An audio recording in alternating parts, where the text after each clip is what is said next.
What's up, everybody? This is Showtime. Showtime Fitness over here. Size, growth, get big. Alright. Hey guys, so I've been talking about my contest history, right? So we talked about 92 Northwest Natural, 6 dead last night. Why do I tell people this? Because I came from humble beginnings, started out 108 pounds, scrawny, right? It's tiny. So type of thing where if I could do it, you could do it, right? No holds barred. Tell people what I did, didn't do, and if you like it, great. If you think I'm a phony baloney or whatever, that's cool too. It is what it is. I don't feel like I'm breaking rules, and I think that my bodybuilding career is pretty legit and pretty honest, straightforward for the most part. And here it is. So I'm just reeling them off. So. Northwest Natural, dead last. Then I did the Mr. California Naturals, all natural on that show. Took top 4, Name It magazine. 1995. No, in 1994. 1993 was Mr. California, my bad. Top 3 or 4 in that. 4, I think. Top 3, top 4. Then in top 4. And then 95, Mr. Tri-Cities, right? And in Mr. Tri-Cities, I got top 3 or top 4 in the teenage division, AWOL and all that stuff. I got into that. I explained that in the video. And top 3 in the heavyweight class. At that time, that was one of the tougher classes that I'd had, and I was very pleased with that. Old man taking top 3. I was happy with that. There was either 5 guys or 7 guys in that class. Took top 3. So I was happy with that. And then 1995. So after this show, I'd been lifetime natural, right? Never taken anything. Not even creatine, because creatine wasn't even around yet. If it was, I hadn't taken it. I think the first time I took that was sometime in college, so late 90s, I think. That's the first time I took creatine. 96 or 97 or 98, somewhere in that time frame, okay? As we get more into football, it'll come back to me, because that's when I first started playing around with it, I think. It was college football. So I get a hold of this stuff. So I'm dancing, right, as a stripper. The not the Cuckoo, that's later. Dream Girls, it's called Dream Girls in San Diego, California, right? And I was in the Navy, and so this guy, right, he's like, all these guys, right, they're built very well, and of course, some of them are a little enhanced, right?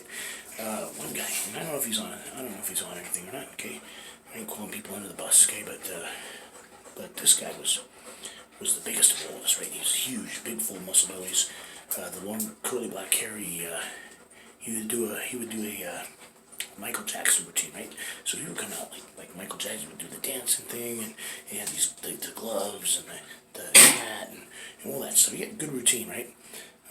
He was called the Tender Level. I actually stole that name when I did my dancing in the Tri-Cities for a while, and then I changed it with my buddy T-Bone's permission. Like, it's a bodybuilding name, but is it cool if I use it for my dance? It's, oh, that's awesome. So I had full disclosure and permission to use his name, right? Because eventually, if fucking Tender Level would have found out about him, he'd been fucking pissed, right?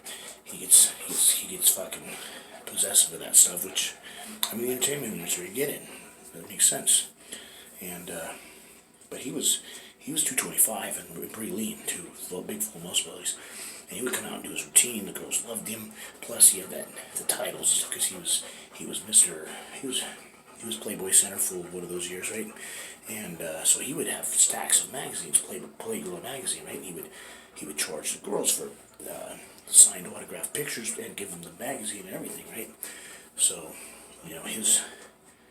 his portfolio in there. Plus, he was this fucking centerfold, right? You got these, in the middle of the club and shit, and he would go out and do that routine. The gals loved him, and he was very aggressive, though, pissed her off a lot.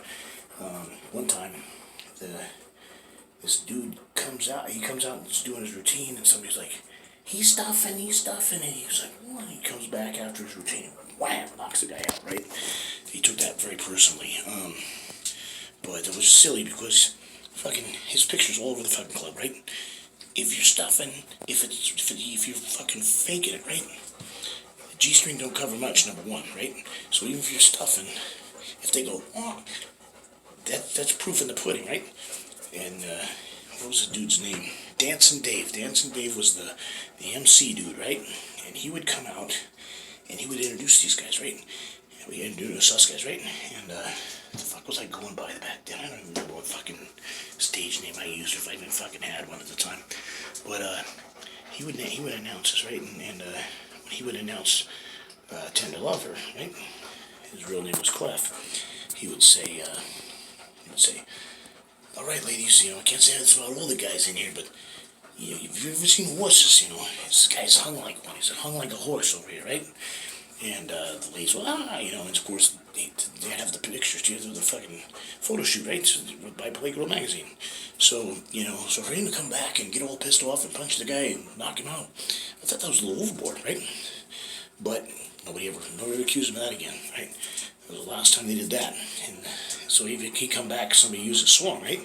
So he'd use all R. Kelly songs. So he'd come back, and he would be pissed, man. He would use his song. He'd be like, oh, fuck that, that's my song, right? He'd come back, that's my song.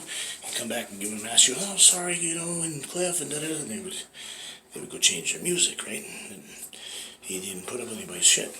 So, the point I was getting at, and then there's a couple other guys there that, were also on the cover of Playgirl magazine. At the same time, there was a photo shoot, not gay shit, just they were just on the cover, just doing a pose, right? And I guess they had a picture thing inside too. I didn't see the girls going like this with them in the club, but they were passing out their magazine one night too. So they had a whole photo shoot thing as well. I don't know if there were actual centerfolds. They probably were, because they were on the cover. I don't think so. They wouldn't be together. I don't think. I don't know. I look at the Playboy one, not the Playgirl. So I don't really. For research, I probably should have checked it out so I know what the fuck I'm talking about, so I can explain it in better detail. But it is what it is. And but these guys, and then so it was a pretty fast company. We had at least three Playgirl models working there with us. So I was a fast company, right?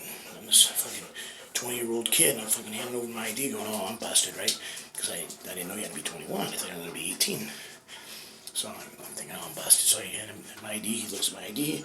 He subtracts 1994 from 1973. All right, great. You're 21. Cool. You're barely legal, but you're legal. I'm thinking, hell, I am. I ain't turning 21 for another 3-4 months. Right? But I was born in December, right? Sagittarius. So I got the job. And so anyways, where am I going with this? Oh, so yeah, so we'll come find out some of these guys are doing a little this, a little that. He's like, yeah, you should try these pills and this and that. Okay, great.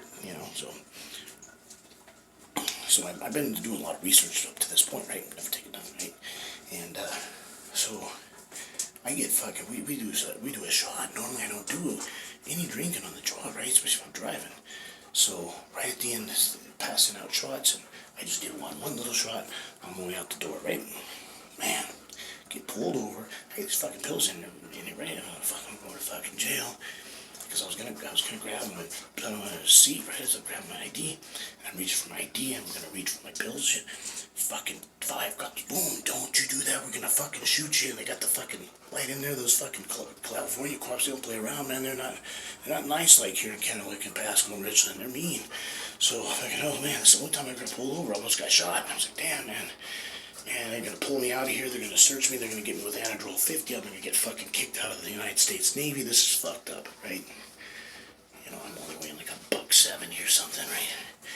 I think it bulked up a little bit more than that by then, because I did at one time get up to like 190, but then it was down again. And then, so anyways, I just get a warning for fucking violation, because my fucking dumbass friend that I was driving, fucking, yeah, you can go in this lane. I said, no, are you sure this is the right lane? No, you can go over here. So moving violation, because I listened to my fucking friend. I can fucking read, god damn it. So I take these pills, right? And no negative side effects or anything, just a little bit of acne. I blew up to 205 almost overnight. Really tight, muscularity and definition and this and that and the other thing.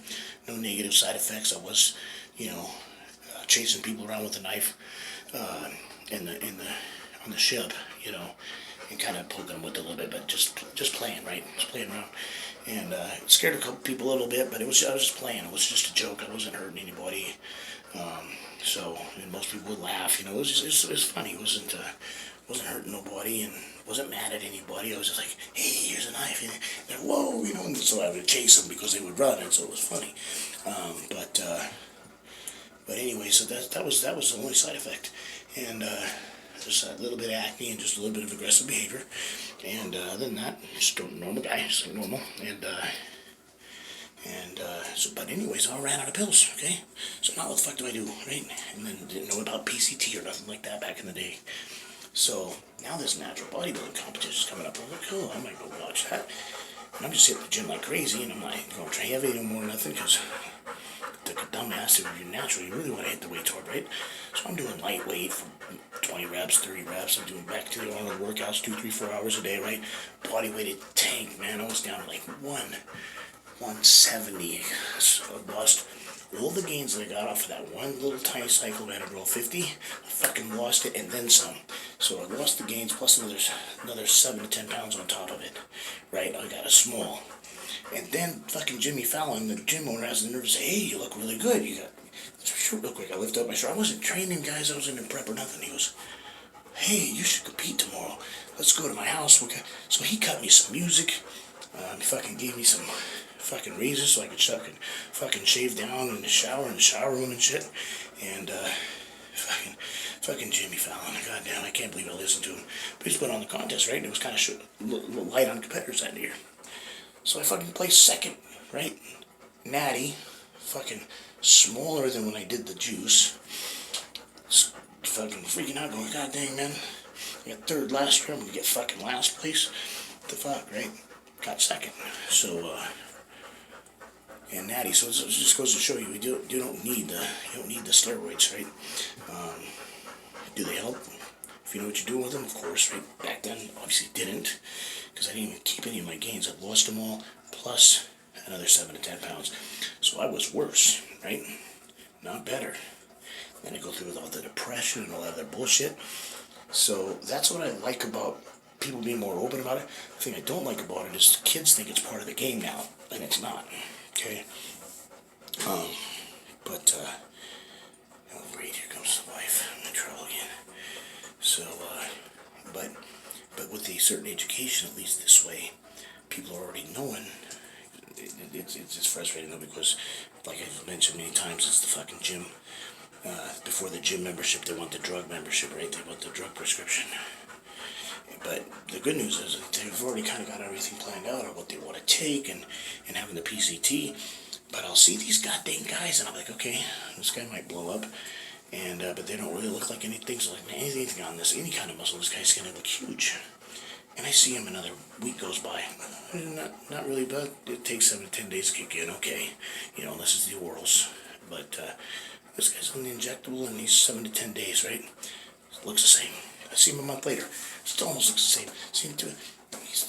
He did his whole cycle, right? See a fucking change. Well, I didn't get in the gym very much.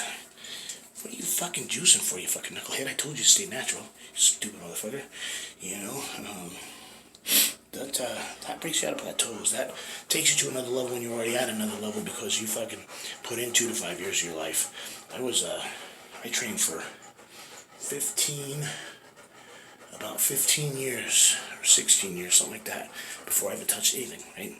I fucking earned that right to take whatever fuck I wanted because I paid my dues, I did my time, I competed from the age of 5 until present day, man. I have been at this shit for a long time, different sports and things like that sometimes, but, I've been an athlete all my fucking life, and I've been training all my life. I've run marathons, I've run half marathons, I've run long distance, done throwing events, I've done wrestling, football, track, and all those other sports are clean, right?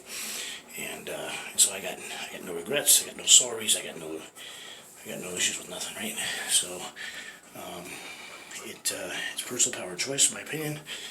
Just don't bitch if you have if something happens. Oh man, my liver enzymes are up, deal with it. God damn, my blood pressure's high. Fucking deal with it. Make changes to try to change it. If it doesn't work, it's irreversible. It doesn't work. Many times, if you change your lifestyle, it's not too bad. you can flip that shit around, right? And if you don't want to, you don't want to, and you don't have to. It's your life, it's your body. If you're not hurting nobody, it is what it is, right? And so that is a long story to tell you. 1995, Mr. Tri-Cities, first runner-up, second place as a fucking natty. I mean, all those other ones I was a natty too. It's just that I didn't do nothing beforehand. That was my first fucking cycle, you know. Technically, I mean, I did try to go in there and got way overcharged for some Sustanon 250 that I did before the Anadrol, and that's why I had to get the other pills, because I'd taken that Anadrol 50 and I did the same thing. I went boom and lost it again, and then did the Anadrol 50 because I was down in weight again when I got the Anadrol 50. But right after that contest, it was my last Lifetime Natural show in 1994, and then I went right on the. I took some boron pills, which did absolutely nothing. It's not a steroid, but they said this is steroid-like. That did absolutely nothing. Fucking waste of money, waste of time. And then I'm like, what's gonna get me big? I'm not just a fucking pharmacist in Mexico thinking they're gonna know something. They know nothing about nothing. He goes, here's 3 things. He gave me 3 Sustanon 250s, okay? $90, so it was $30 a shot. That was a ripoff, especially for Tijuana. You know, you can get real cheap. You can get real cheap gear down there. You know, and fuck, I had friends finally show me years later. Fucking, you can get that Sustanon 250 down there for like average of $5 to $7. You got to shop around for it. You know, average price is like $7 to $12. So it was that's the lower end. If you can find it for $5 to $8, I don't know what it is nowadays. I haven't been there since the fucking late 90s, early 2000s, right? Because I had a bad experience. I'll get to that later. But yeah, had some shit go down one time. But that's another story, right? But yeah, if you get if you're paying $20, $30 right straight from the pharmacy into you while they're fucking ripping your happy ass off. And probably even nowadays, it should still be probably a summer thing. You should probably still be able to get it between 5 and 15. And I'm going high end just because I know inflation, this and that and the other thing. But now gear is at an all-time low, even in the United States. It's cheaper now than it was in the fucking 90s. Because it was so hush-hush back in the day. Now there's so many people want it. It's like there's... If I can get multiple sources, I mean, it's just redonk, right? How easy you can get things nowadays is silly. It could be a good thing, and I wish doctors would start prescribing it, because you're getting this shit. What if there's fentanyl in it? You know, they haven't gone that route that I know of yet, but I've heard they're doing some crazy shit, like putting fucking silicone in the fucking Sustanon 250 and shit. So I haven't been getting, let's just say I haven't got stuff from Mexico in a long, long time. But that doesn't mean that if you're getting it from somewhere else, you know, European countries, China, you can get some dog stuff from all over the place. Bad stuff, fake stuff, all kinds of bad shit can happen, right? Yeah, so I don't, fuck. It's, if you can find a doc, like that's what I finally had to do was go through doctors now, right? Just because, you know, I got tired of helicopters flying around and fucking FBI and CIA and DEA and everything else all up in my business and fucking hiding in the bushes and shit. I don't need that. I had a family now, right? So I gotta watch myself. So so I can do everything legal now through the doctors. I get prescription for everything. So I just I don't need to go to jail again, right? So, been to jail, never prison, but yeah, I have been to prison for a couple, 2-3 years, but that was corrections officer, doesn't count. It's another reason why I gotta be careful and do things on the up and up, because I can't be doing illegal shit, because it's gonna, if I go back as to be a corrections officer again, could jeopardize my job, fair enough. So, it is what it is, and 1995, Mr. Tri-Cities, second runner-up. I count that as clean, because like I said, all the gains I got, and then some. So I was worse than before I'd started that cycle. So yeah, that does, and I'd been in for several months since I'd taken anything. So yeah, that did not count. Okay, I was not an enhanced athlete for that show. I was a legit runner-up. And the guy that beat me, James Purvis, beat me every fucking. I never beat that fucker, man. He always kicked my ass every fucking time. And 94, 94, 95. I think you can beat a 94. I'm not sure. 95 for sure. He did beat me. He was not He was not there in 96. In 97, he beat me again. That fucker. I think he beat me at least 3 times. So yeah, he must have been in the 94 as well. But all right. It's been Showtime with Showtime Strength Fitness over here. Size, growth, get big. Alright, and to everybody out there, Acqua Fresca, Vino Puro, Strecciadora. In Italian, that means fresh water, red wine, beautiful women. Mujeres bonitas. Alright, adios. Todos, buenas noches, te cuidas, duérmete bien, nos vemos mañana. Alright.